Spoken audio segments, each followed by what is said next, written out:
Welcoming नाज़रीन, अहम ख़बर ताईं पहुचाईंदा हलूं। टंडवादम में दुकान की छत जा चापड़ किरण सबब 10 ॿार ज़ख़्मी थिया आहिनि। अव्हांखे ॿुधाईंदा हलूं त ज़ख़्मी ॿारनि खे इस्पतालुनि ॾांहुं मुंतक़िल कयो वियो आहे।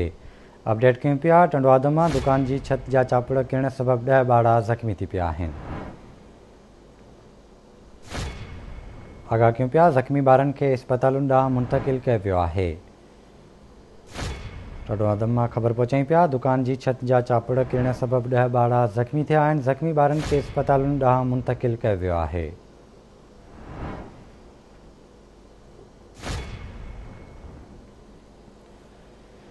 टंडवादम में अफ़सोसनाक ख़बर ताईं पहुचाई पिया, दुकान की छत जा चापड़ किरण सबब 10 ॿार ज़ख़्मी थी पिया आहिनि। ज़ख़्मी ॿारनि खे गिणती जोगी हालत में इस्पतालुनि ॾांहुं मुंतक़िल कयो वियो आहे।